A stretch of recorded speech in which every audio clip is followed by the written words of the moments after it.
కౌరవుల కథ 1 నిమిషంలో. కౌరవులు అంటే ధృతరాష్ట్రుడు మరియు గాంధారి కుమారులు. వీరు 9 కొడుకులు మరియు 1 కూతురు. దుస్సల జన్మ వృత్తాంతం. పాండవుల పుట్టుక చూసి గాంధారి అసూయతో తన గర్భాన్ని కొట్టుకోగా ఒక మాంసపు ముద్ద జన్మించింది. వేదవ్యాసుడు ఆ ముద్దను 101 ముక్కలుగా చేసి నేతి కుండలలో ఉంచి వాటిని సంరక్షించమని చెప్పాడు. వాటినుంచే దుర్యోధనుడు మొదలైన 9 కొడుకులు 1 కూతురు జన్మించారు. ప్రధాన కథ: పెద్దవాడైన దుర్యోధనుడు తమ అన్నదమ్ములైన పాండవుల పట్ల ఈర్ష్య, ద్వేషాలను పెంచుకున్నాడు. తన మేనమామ శకుని దుష్ట సలహాల మేరకు అనేక కుట్రలు చేసి పాండవులకు అన్యాయం చేశాడు. ఉదా లక్క ఇల్లు, జూదం.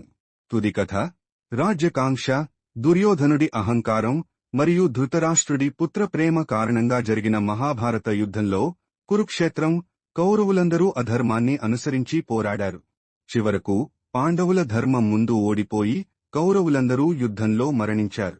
వారిలో దుర్యోధనుడు, దుశ్శాసనుడు ముఖ్యులు.